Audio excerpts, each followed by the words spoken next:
Welcome back to Bash Bros in episode 103 of Notorious Pro Wrestling, the TEW Let's Play series where we find out what exactly would happen if Conor McGregor started his own wrestling promotion. We are back with a Rev Pro episode because the Great British Tag League is ramping up, and today we are going to find out who the final teams are, who is going to be in the finals of the tournament. But before we get into all the Rev Pro stuff, it's been 3 weeks, let's say 3 weeks, since you have all been with me, so let's take a look of all the action that you've missed, including a pay-per-view. The last time you guys were with us was June week 2, so we're not going to cover that show because we already have enough to cover as is. So let's start with June week 3's Wanted. A 63 rated show, which is okay for us. We started off with Mad Marley Quinn getting a win over Tenille Dashwood just to give her a bit of momentum in her feud with Raven Creed. After the match then, Marley called out Raven Creed, but Jake came out instead and said he's not going to let Marley hurt his precious princess, or something equally as creepy. Jake is obviously a kind of a cult leader at this stage, being the master, so he will play the protective guardian figure when needs be. Then in a backstage promo, Kip Sabian and Vicky, formerly Haskins, say Natalya will regret putting her hands on Vicky. This is a part of the ongoing feud between Kip and Davey Boy, and Natalya is of course Davey Boy's manager. And in that match, Kip is able to defeat Davey Boy when Vicky lays out Natalya at ringside, distracting Davey Boy, allowing Kip to get the win. Then in a backstage angle, Grizzled Young Vets are sickened by the Kings of the North sucking up to the Kings of Wrestling. That happened a couple of weeks ago, and are going to put them in their place. And they did in that match. Grizzled Young Vets defeated Kings of the North in a 65 rated match. Very, very good. And then in the main event, Easton Reese is able to defeat Jonathan Gresham to retain the IC title after interference from Nick Aldis. The Prestige then bring out a bloodied Lycos Jim and a bloodied Kings of Wrestling all out into the stage and pose over their fallen foes. So all in all, a 63, which is okay. This led us into the Keep Her Lit pay-per-view. All in all, we got a 70, which is good.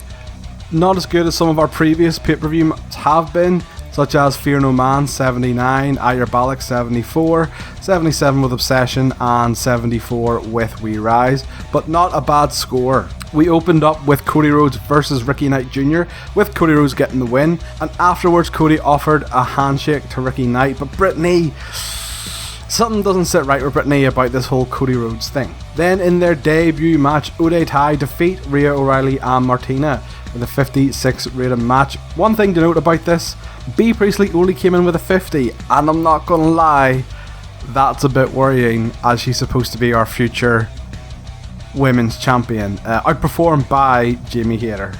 So we'll keep an eye on that, and hopefully Bea will be able to turn things around. Next up then, the Velocities were able to defeat the Lycos Gym to retain the tag titles. The Velocities again with a great performance, 66 for Jude and 72 for Paris De Silva. All in all, a 70 rated match, which is fantastic. After the match then, Lycos Gym admit they were wrong about the Velocities and shake their hands, and we see Aussie Open watching backstage. Next up then, Grizzled Young Vets take on the Kings of Wrestling and are able to get the win by outside interference from Easton Reese and Nick Aldis. 66 rated match there. Then in the women's title match, we made this go a little bit short because Mad Marley Quinn and Raven Creed don't really have the psychology to go more than 15 minutes. And that was a 54, which is, it's good, but Raven Creed again not performing where we really want her to be, only getting a 47. And then in our main event, Kenny Omega defeated AJ Styles in a 30-minute Iron Man match. to retain the World Championship. AJ again only really performing to an upper mid-card level with a 53, whereas Kenny just being great and scoring a 77. Post-match then, Kenny once again offers AJ Styles the too sweet, but this time AJ just turns his back and walks away. Doesn't low blow him though, so progress. And in the Fallout show for the Keep Her Lit pay-per-view, Pac approached the Lucha Brothers, trying to let them see how Connor has screwed them over and over again, using the fact that AJ Styles attacked Pentagon following their match at the Fear No Man pay-per-view and Connor did nothing about it, and how Pac himself has been constantly screwed over and over again. And this is a part of the new storyline going forward, which is Kenny Omega versus the reformation of Death Triangle. We haven't had Death Triangle in NPW yet, so we're going to turn Ray and Pentagon heel, and they will kind of be our top heel faction going forward. Then in a 4-way tag match, Grizzled Young Vets were able to defeat Birds of Prey, Kings of North and the NIC in the 61 rated match. Then in a backstage sit-down interview with Aussie Open and the Velocities, it's finally discussed what it is that's been pissing off Aussie Open. And Aussie Open are very upfront about it. They say, we tried to look after you, tried to help you when you were getting bullied by Grizzled Young Vets. And yeah, yous are good, yous are fantastic, but yeah, it feels like you stabbed us in the back whenever we brought you into the match at Fear No Man and you got the win. And Velocities are like, that's not the case, you know, we didn't pin you, we pinned the Grizzled Young Vets to win these belts. And it kind of gradually gets more heated, and it gets to the point where Aussie Open finally, after weeks and months, lose their cool and say that the Velocities don't deserve the titles, and Aussie Open demand a rematch. And the Velocities, just because Aussie Open are now being dicks, like, no, you just don't get a rematch, you have to earn it, you just haven't won a match since you have lost them, so how about you just beat the Lucha Bros in a tag match and then you can have your rematch. And then it kind of gets argy-bargy, pushy-pushy, shovey-shovey, and then the interview's cut off. That's kind of the build. So Aussie Open have finally snapped now. They have tried to be okay about things, but it's got to the boiling point of, no, we want our fucking titles back. And Velocities feel like they've won them fair and square, which they did. So that's kind of the thing, is like both sides here kind of do have a valid argument. Next up then, Oday Tai defeat Rachel Ellering and Riho, just to give them a bit more momentum, continuing the feud with Rhea and Martina. That's a 56, and then the Barbed Wire Dolls defeat Raven Creed and Kaylee Ray. And this is also a start of a new feud going forward. Small mini feud where Kaylee Ray will kind of get a slightly new gimmick. And this is her re-push after separating away from Filthy Generation. But yeah, so after the match then, Kaylee Ray snaps and attacks everyone with a baseball bat, and then ends up putting Marley through the announce table. And in our main event, Kip Sabian defeats Davey Boy Smith once again. But this time in a number 1 contenders match. And post-match, Kip says that after he wins the title from Kenny Omega, they will not be able to deny how good he is anymore. And Kenny comes out and congratulates Kip, and says Kip is very good, but Kenny is just so out of his league. And then that pissed Kip off, and that's the end of the show. 68-minute show, which is quite good for a weekly TV. So that was all of our missed shows. Quite a lot. We really jumped ahead. And we'll probably do that again after this show. But a good run of form for Notorious so far. Now let's move on to news. So, first bit of world news is that Carmella has actually re-signed with WWE. So, let's take a look at her headlines. So she left WWE back in July 22, so about a year ago, and then she went to ROH, she went to All American, and she went back then to WWE. Yeah, she was Ring of Honor Women's Champion for a while, as Leia Van Deel. Yeah, don't really know what happened there, but yeah, bit of a weird one. And then the last bit of news is in regards to Rev Pro, and that is we have got a second channel for our TV show. So we have Free Sports. They just popped up, and either YouTube or Free Sports want exclusive rights, so I thought, why not? So they are providing our weekly TV show, and you will see here that I also went to YouTube for an event. So that brings me on to the next point. We have our first Rev Pro special date set, which is the week 4 of October. and we are doing the New Beginnings event. So I did say before, we're probably not going to run regular or like a monthly schedule for Rev Pro. I think because it's developmental, I don't want to get into the habit of having to go down there too often, which is why it's how it is currently set up, which is I go down once a month, book 4 weeks worth of shows, and then I can focus on Notorious for the next 4 weeks. I believe I am on record saying that we would do a special every 50 episodes. I might change that. I might half that down to about 25 episodes. My reason being that every 50 episodes we're doing roughly an episode a week. That's 1 a year, which seems a bit stingy. So maybe 25 episodes starting from our New Beginnings pay-per-view or special, whatever you want to call it, premium live event. We're not calling it that. From then we'll probably do 25 episodes and then a special. But yeah, super excited. I have no idea what the card's going to be. I don't even know what our champions are going to look like by the time we reach that. But I think it will be very cool to see our first pay-per-view for Rev Pro and how that'll shape up. That is really everything covered then, so let's book the next 4 weeks of Rev Pro, come back, and then discuss how the tapings went. Okay, and we are back after our tapings for Rev Pro. Only bit of news really to discuss is that Killer Kelly broke her toe during a match with Harley Hudson. But it's only a 3-day injury, nothing crazy there. Let's take a look at the shows and how they went. So on a backstage pre-show angle, Giselle Shaw is running around looking for help ahead of her match with Debbie Keitel, but she's pissed off too many people and will have to go alone. Speaking of that match, Debbie defeated Giselle Shaw in a 48 rated match. Debbie with a 49, Giselle with a 47. And it was good. Post-match then, the Woke Queendom are in the ring and say that Rev Pro is their land now. They own it. They are the baddest bitches, etc, etc. And the lights go out and Sanitarium reappear behind them and clear the ring of the Woke Queendom. So this will be a feud going forward. Yeah, it is heel versus heel, but our product doesn't penalise heavily for those sorts of matchups. So I do think it is worth exploring a little bit of faction warfare. A 55 rated segment, and that is because Lucille Lee did most of the talking. Then in a backstage promo, Dara Morin informs Mark Davis that there will be a battle royal tonight for the Rev Pro British Championship #1 contendership. And he will be watching. 48 rated promo there. In a backstage angle, the Notorious, Rob Lynch, Nathan Cruz, Michael Oku and Killer Kelly are all arguing backstage. They've obviously had a little bit of a bad run of form, losing their belts. And Killer Kelly's had enough. She says she has business to take care of, storms away. And Cruz blames Oku for losing the belts. If you remember correctly, he was pinned in the first tag match and then he was the first to escape for the Notorious in the second tag match.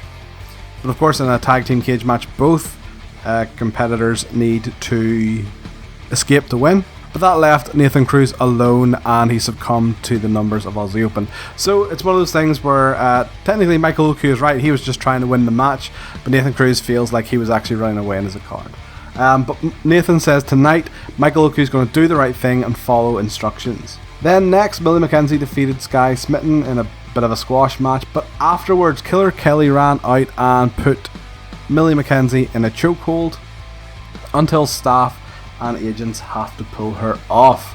52 rated segment there. And in the main event, Nathan Cruz wins the Battle Royal to become the #1 contender.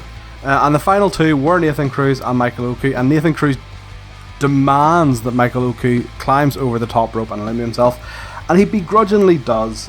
This is the start of Michael Oku's kind of face turn, where he will turn against Notorious, be beaten, and then be called up to the main roster. Moving on to episode 42 then. Going straight into the main show, Hobbs is out in the middle of the ring, and after being attacked by the 0121 2 weeks ago, he demands that one of them comes out and faces him like a man. And they do. Dan Maloney loses to Will Hobbs in a 56 rated match. Dan with a 48 and Will with a 58. Very good from Will. This is due to a botched interference from Derice, so Derice would come out and accidentally cost Dan the match. And this is the start of the downfall of the 0121, where we will be turning Derice face and giving him his lyrical dragon gimmick, which he's doing in real life. Then in a backstage angle, Talon Jr. corners Jay Money, demanding to know where Akira is. Akira then shows up and hits Talon Jr. with a chair backstage, and Daz Black runs off the heels. 49 rated segment there. Then Akira Francesco defeats Daz Black in a 60 rated match. Akira with a 66, which is fantastic, and Daz with a 45, which is good. Then in a backstage angle, Dara Morin goes to Grado's office, and Grado and Martin Kirby are doing a nightline through his office. If you don't know what that is, a nightline is pretty much a rope trail that you would follow while blindfolded, and it's a team building exercise because you're trying to describe the terrain to your team. So Dara will come in, Grado would pull off his blindfold and be interviewed by Dara, while Martin continues to do a nightline through the entire office, knocking furniture over, etc, etc. It's all very funny, and Grado says him and Martin have never been more in sync in their lives and are prepared for the filthy generation in the next round. 54 rated segment. And in the main event, the Motor City Machine Guns defeat More Than Hype in the Great British Tag League. 65 rated match, very very good. Shelley with a 74. Next level is Alex Shelley. Chris Sabin with a 45. It's disappointing, but okay. And Darren Kearney with a 62, which is great. And Nathan Martin with a 55, which is good also. Really sad that Chris Sabin is the one that let the match down, and More Than Hype were able to pull their own, but hey ho. Moving on to episode 43. In a backstage promo, Sanitarium say they can't believe that they went away to mourn the loss of their mother, that's been Vicky Haskins, who was their manager and faction leader, come back to find that Rev Pro's women division has been overtaken by some stuck-up bitches or something derogatory like that, and that the Woke Queendom are going to find out exactly how dangerous Sanitarium are now that their mother isn't around to keep them under control. 43 rated promo there. Then on to the main show, and Killer Kelly defeats Harley Hudson in a squash match. This was the match where Killer Kelly got injured. 39 rated match, not great. 38 from Harley Hudson, which is okay, and a 50 from Killer Kelly, which is good. Post-match then, Millie McKenzie runs out and locks Killer Kelly in an ankle lock, and once again agents and staff have to pull them apart, but Grado this time announces that in 2 weeks it will be Killer Kelly versus Millie McKenzie for the Rev Pro Women's Championship in a submission match. Next up, in a backstage angle, Mark Davis is disgusted at Michael Oku. For as much as he doesn't like him, he respected he was a former Rev Pro champion, and now he's literally climbing over the top rope, eliminating himself on Nathan Cruz's orders. Rob Lynch, who is also there with the rest of the Notorious, gets in Mark Davis' face, and Mark says, "Sit your ass down before I knock you the fuck out," or something along those lines, and a match is set for later tonight, Mark Davis versus Rob Lynch.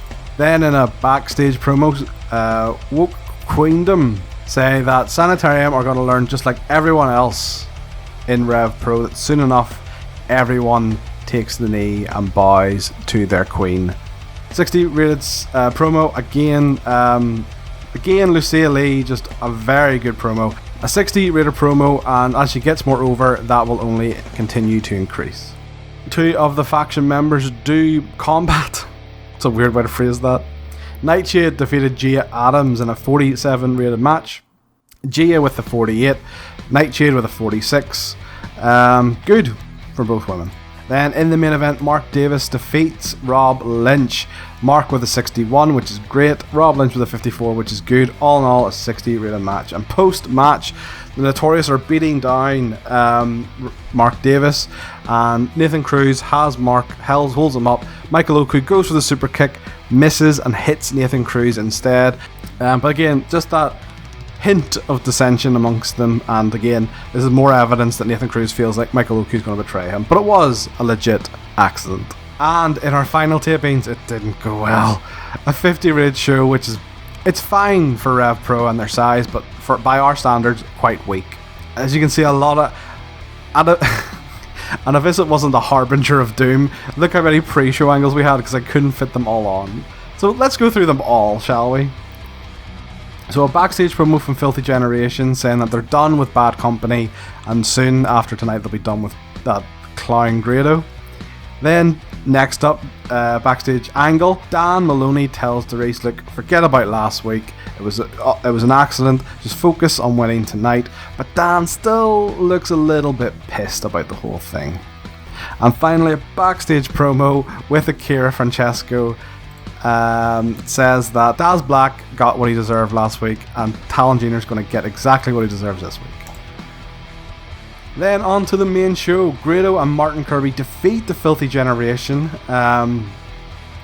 to advance to the finals of the Great British Tag League.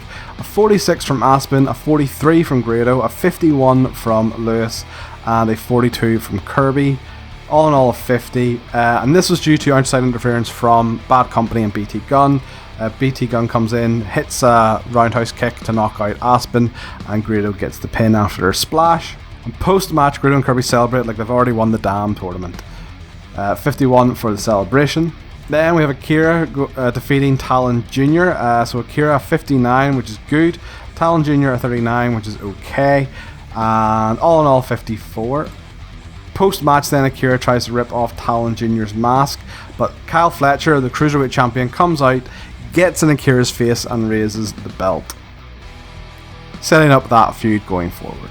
Then in the main event, Will Hobbs defeated Darius in a 49 rated match, which is okay, but not great for a main event. Darius with a 43 and Will Hobbs with a 48. Will Hobbs was off of his game, it was in the agent notes. But yeah, man, that's not great for a main event. Not great for a main event at all. So we have our finals then for the Great British Tag League, which will take place in 4 weeks' time. Well, will take place in the last episode of the next block of tapings.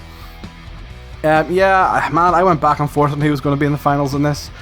It was a guarantee that Motor City Machine Guns were, and then after Chris Sabin's not great performance, I changed my mind. And I had no idea who was going to be in the finals with them either. Because realistically, Private Party were probably the best performed. And then I was also thinking maybe More Than Hype, but then the way the brackets turned out, that didn't happen. And then I kind of just thought we'll go with Grado and Kirby. They've kind of had a fun storyline so far with their middle management, I suppose. The manager, general manager, and assistant general manager. So I think it'll be fun, and it kind of puts a nice wee bow. Probably, if you asked me right now, Machine Guns are probably going to win, but that could change. Like I said, I've flipped and flopped on this tournament for the entirety of it, so if Grado and Kirby do win, it wouldn't be a long reign.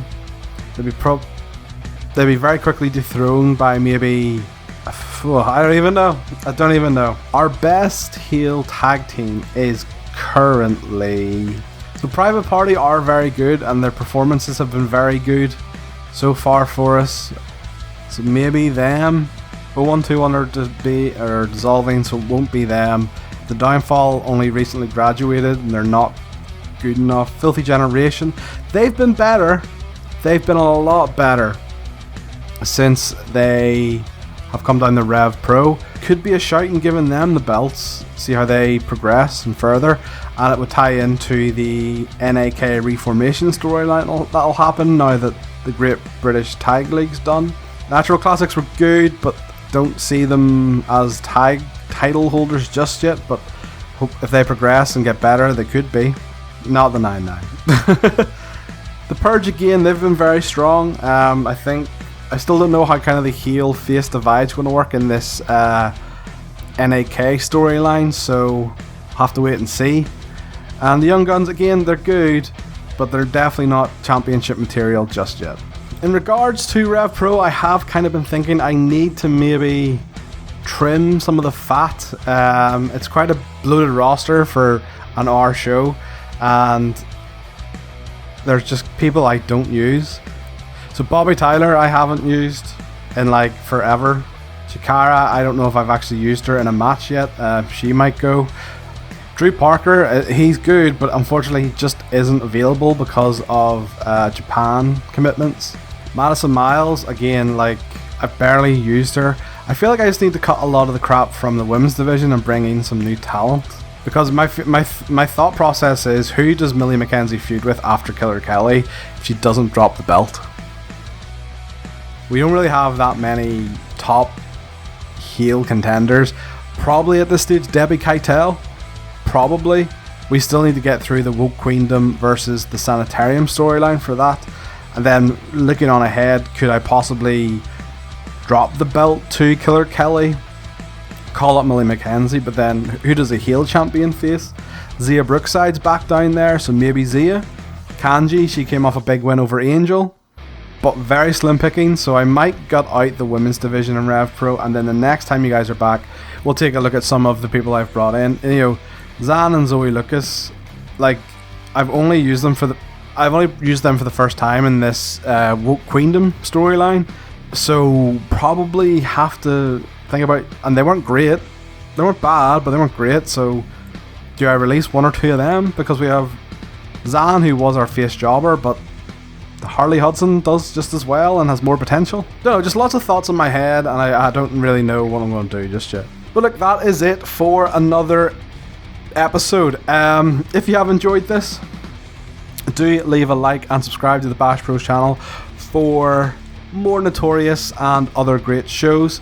If you have any idea for storylines, tag teams, factions, feuds, so the Grado Martin Kirby one was a fan suggestion and we persevered with that, and now they're in the finals of the fucking Great British Tag League. Oh my god. But yes, so I'll book it. God help me, I'll try book it. I might not be exactly how you perceive it, but I'll fucking give it a go. But with all that being said, I will see you next time on Bash Bros.